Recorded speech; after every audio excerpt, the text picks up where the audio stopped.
Have you ever had a moment so quiet you could almost hear your own heart breaking? Mine happened on Mother's Day. My son David stood in my doorway holding yellow lilies, looking every bit the successful man he'd become. 38, a tech millionaire, golden-haired and handsome. But there was something distant in his eyes. He set the flowers on my worn kitchen table. "Mom, Clara's still sending you the $5,000 a month, right?" "I just want to make sure you're comfortable." The world tilted. $5,000? For 8 months, I'd been living on food packages from St. Mary's Church. My neighbor's vegetables, canned soup and prayers. "Son," I whispered, "the church has been helping me get by." The color drained from his face, and then she appeared. Clara, my daughter-in-law. Pearl silk dress, designer heels clicking on my old floorboards, a cloud of Chanel No. 5. Her smile was perfect, but her eyes were ice. "I'm Margaret Hayes, 67, widowed 10 years, and until that moment, I thought being poor was the hardest thing I'd face in my old age." I was wrong. Being invisible was worse. "Clara," David said, his voice tight, "you've been bringing Mom the money, right? I transfer it to your account on the 15th. Clara glided to his side, her hand on his arm. "Of course I have, darling. Don't you remember, Mother?" I looked at her perfect mask of concern. A deep calm settled over me.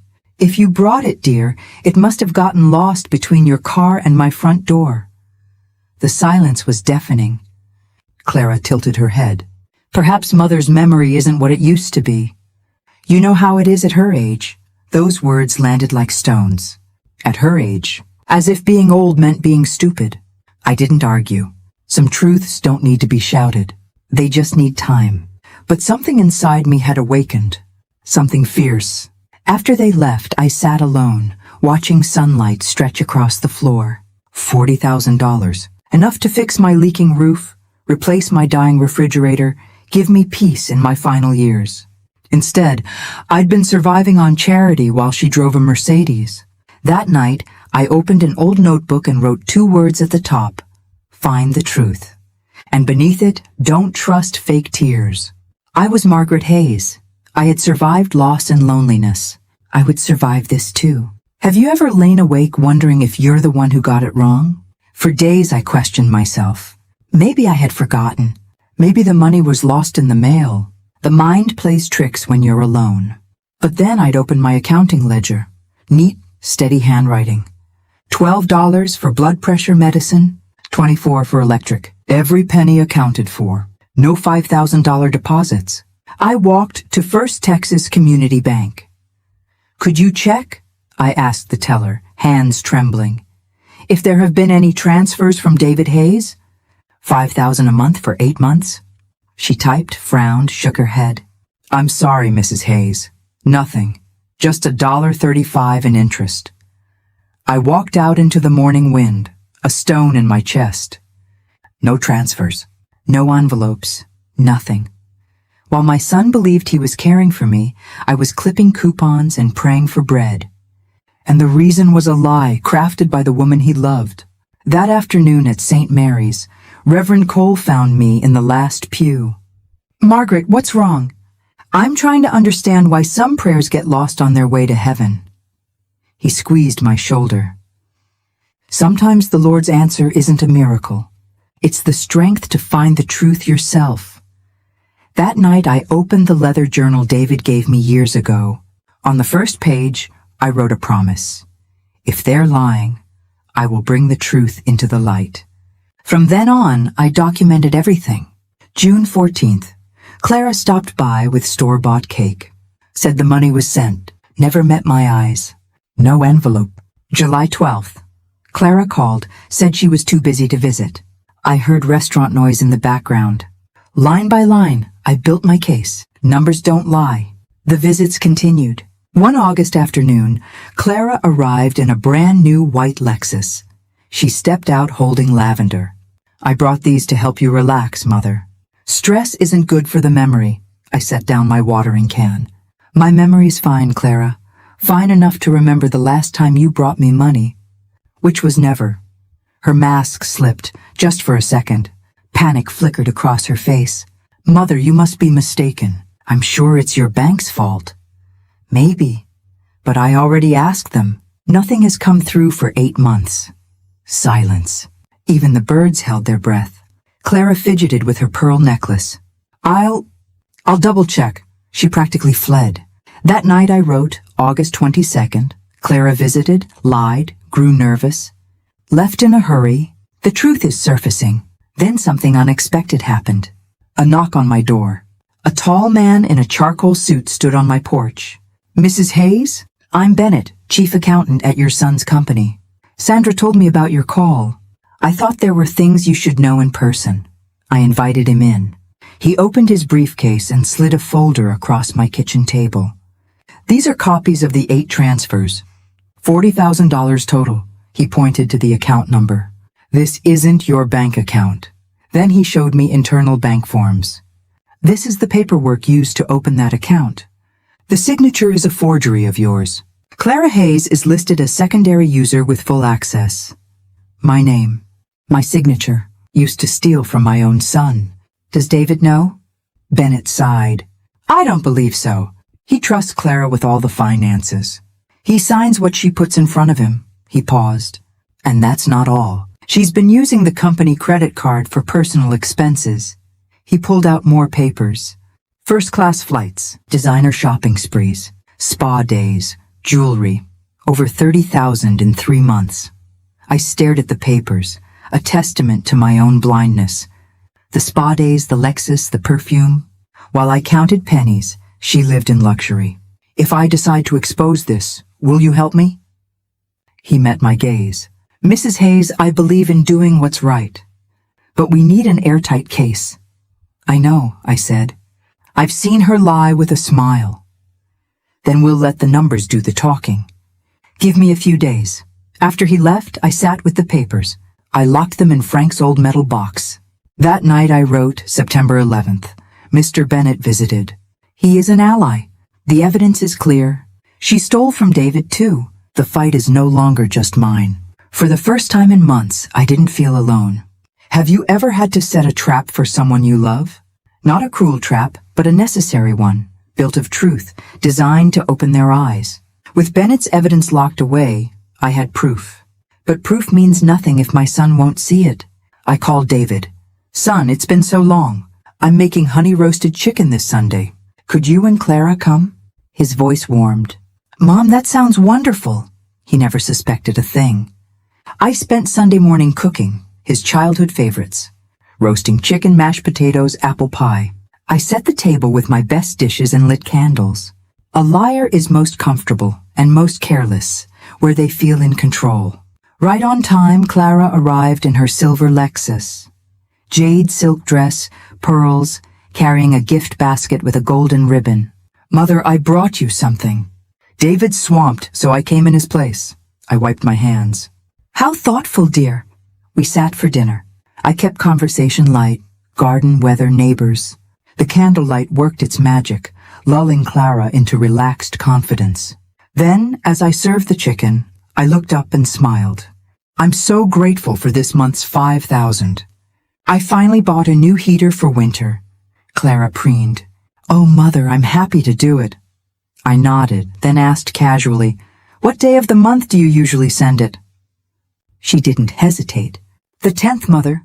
On the 10th of every month. But before I could speak, David frowned. Wait, honey, not the 10th. I set up the transfer for the 15th. The air turned to ice. They stared at each other. Clara forced a shaky laugh. The 15th? Are you sure, darling? I could have sworn you said the 10th. David's frown deepened. No, I'm positive. The day after my payroll clears. I smiled gently. Well, that's good to know. I'll check with the bank on the 16th. Clara's laugh was brittle. Mother, you're so meticulous. Don't worry, it's all taken care of. David nodded, but doubt flickered in his eyes. He looked at his wife differently. Clara quickly changed the subject. But the damage was done. The first thread had been pulled. After they left, I stood watching their taillights disappear. I didn't feel triumphant, just released. I went to my computer and emailed Bennett and my lawyer friend Amelia. Subject, it's time to begin. The plan worked. She contradicted him to his face. He's starting to see. Please prepare the final files. It's time to let her lies bring her down. The 15th was days away, and I knew the dam would finally break. 2 days later, Bennett emailed, Margaret, I have written confirmation from the bank. The account was opened by Clara using forged documents. Everything is ready. That night I wrote my final journal entry before everything changed. September 13th. Dinner was a success.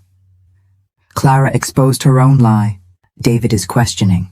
The truth is coming, quiet as morning fog, but just as certain. On the 17th, a large manila envelope arrived. Confidential, Hayes Financial Records. Inside were dozens of pages. Bank statements, credit card bills, invoices. 8 transfers, $40,000, all to Clara's account. Spa receipts for $1,200. First-class tickets to Cancun for $3,600. The Lexus down payment, $15,000 on the company card. Total, $47,800. I sat in the morning sun, each receipt a small betrayal. That afternoon, my lawyer Amelia called. Margaret, I've reviewed everything. It's airtight. Elder financial exploitation. We can press charges or file civil suit. I looked at David's photo on my mantle. Not yet, Amelia. The court can't see this before David does. He needs to see it with his own eyes. Only then will justice mean anything. You're a good mother, Margaret. Then the final piece fell into place. Amelia, I need your help and Reverend Cole's. I want to host a small dinner here. Get them both here with a trusted witness present. Amelia chuckled. Very clever. I'll have Bennett prepare a summary, something David can't ignore. I drove to St. Mary's. When I explained the plan, Reverend Cole smiled. Sometimes the Lord doesn't use thunder and lightning. Sometimes all he needs is quiet truth shining in a small room. He agreed to come during dinner, carrying an envelope he'd claim contained church donation records. But inside would be Bennett's summary, every transfer, every charge, every lie. On the way home, profound sadness washed over me. I wasn't setting a trap for Clara anymore. I was setting it for my son. I had to break his heart to save him. That night I prepared a large beige envelope. On the front, donation documents, St. Mary's Senior Assistance Fund. Inside was only a testament to guilt and deceit. I looked at myself in the mirror. A tired, silver-haired woman stared back, but her eyes were bright. She was a mother who refused to stay silent. And she was ready. There's a particular quiet that falls before a storm. That Sunday evening, my house smelled of red wine beef stew, David's favorite since childhood. But I wasn't just cooking. I was setting a stage. On the dining table, white tablecloth, good china, 3 wine glasses. And in the center, innocent as a church program, sat the beige envelope, the silent witness. At 7, tires crunched on gravel. David in a white shirt looking tired. Clara in pale pink silk. Mom, it smells like home. I made it just for you, son. Clara glided in behind him. Oh, Mother, this is so lovely. Yes, I said softly. Tonight will be very special. Minutes later, Reverend Cole arrived, holding a white envelope. Margaret, my apologies for being late. Here are those donation papers. Clara tilted her head. A charity dinner. I thought you were joking, Mother. No, dear. It's a dinner to talk about important things. About trust and giving and honesty. The word hung in the air. Clara stiffened. Once we started eating, I reached for the envelope. My hands were steady. I pulled out the papers and slid the first sheet toward David. Son, Reverend Cole brought the list of major donations to the seniors fund. I thought you should look. David frowned. Donations? Mom, why would you need donations? I've been sending money. I pointed to the bold print. Recipient, Clara Hayes. Amount, $5,000. Date, 15th of each month. Color drained from David's face. His eyes widened. Confusion, disbelief, then horrified understanding. Clara jumped in, voice strained. That must be a banking error. Mother, you've been getting the money. Banks make mistakes. I kept my voice calm. Is that so? Then perhaps the bank also made a mistake with this.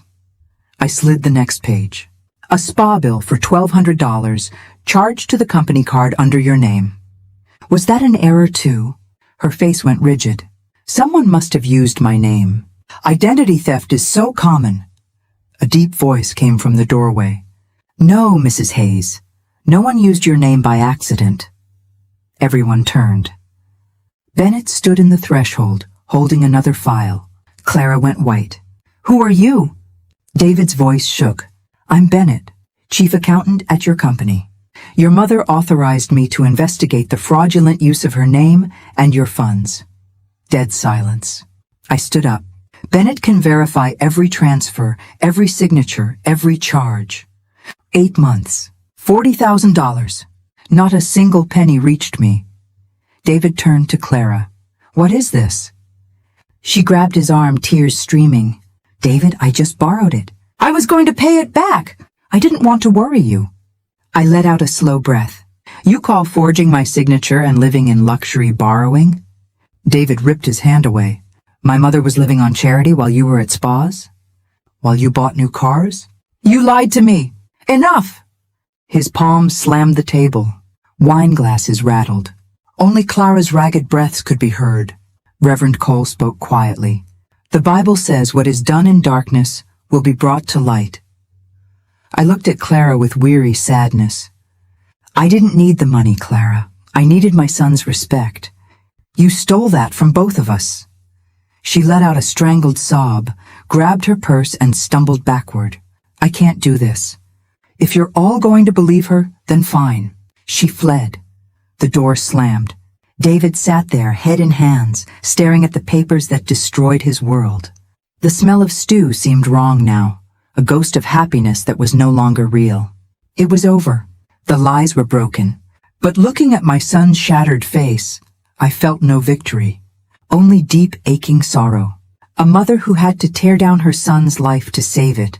Have you ever won a battle and felt nothing but emptiness? The days after were a blur of legalities.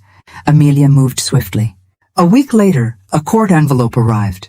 Margaret Hayes, plaintiff versus Clara Hayes, defendant. The morning of the hearing, gray sky threatening rain. As Amelia and I walked into the courthouse, I felt fear, not of Clara, but of the damage to my son. Clara was already there. Severe black suit, pale face, defiant eyes. Behind her sat David, hollowed out, sunken eyes. He looked at no one, just stared at the wall, lost in ruins. Amelia was magnificent.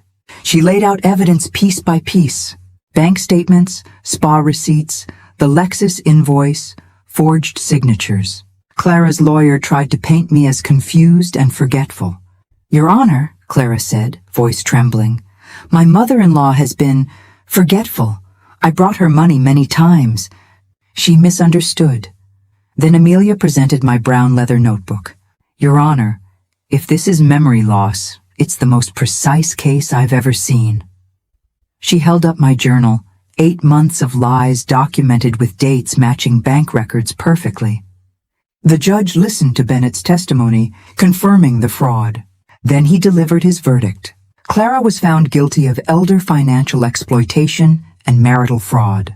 She was ordered to repay $40,000 and stripped of access to David's finances. The gavel cracked. I looked at Clara. The mask had crumbled. She sank into her chair, silent tears streaming. She turned to David, expression pleading. He looked at her with empty eyes. Then slowly, he turned away. That single gesture broke my heart more than anything. As I left the courthouse, rain began to fall, cold and heavy. Justice doesn't always feel like victory. Sometimes it just feels like the end of a sad story. In the months after, David's silence was absolute. No calls, nothing. I knew he needed time, but the ache of his absence was constant. Then one morning, an email. Deposit completed. $40,000. The money was back. I stared at the screen. I didn't feel joy, just hollow. I met with Reverend Cole and Amelia. I want to start a foundation. to help elderly people who've been financially exploited. People who feel invisible, like I did. I'll call it the Grace Hands Foundation. Reverend Cole's eyes shone. Margaret, this is how God turns pain into blessing. We began. Our first office was a church basement room with 3 second-hand desks and a sign I painted, helping the forgotten find their voice again. And they came. A woman whose daughter stole her home. A man whose grandson drained his pension. Each story was a wound, but I learned to listen, hold hands, and tell them the truth always arrives on time. As the foundation grew, I found new rhythm. David's absence still ached, but it was filled with quiet satisfaction.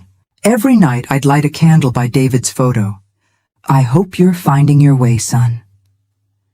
Then one stormy night, months after the trial, a knock at my door. Past 10 o'clock. When I opened it, wind and rain blew in. David stood there soaked, hair plastered to his forehead, eyes red-rimmed. "Mom!" he choked out. "Mom, I'm so sorry." He fell to his knees on my doorstep, a millionaire sobbing like a lost boy. I knelt beside him, wrapping my arms around his shaking shoulders, rain and tears mingling. "Get up, son," I whispered, guiding him inside. Everyone stumbles. Forgiveness isn't about forgetting. It's about not letting it break you. He lifted his tear-streaked face. "I don't deserve it. I doubted you. I let her fool me. I lost everything." He told me what happened. Clara was gone. She drained their savings and disappeared with another man. Left a cruel note. "You trusted the wrong person." I felt no anger, only sadness for the broken man on my sofa. "You didn't lose everything, David.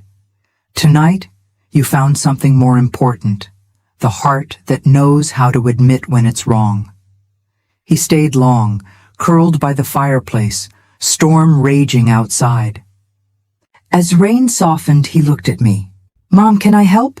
"At your foundation, I want to do something that matters." From that day forward, he did. Every weekend, bringing coffee and quiet determination. He organized files, wrote letters, and sat with victims, listening with humility I hadn't seen since he was a boy. One morning, I watched him help an old man with legal forms, sunlight catching the gold in his hair. I didn't see the millionaire businessman. I saw my David again, the kind boy I'd raised. "David," I called softly. He looked up, gentle smile touching his lips. "You found your way back, son. Not everyone has that courage." "I only did it because of you, Mom. You never gave up on the truth." "I never gave up on you," I corrected. Life always leaves a door open for those brave enough to walk back through. And as I watched my son, my redeemed son, I knew the storm had passed.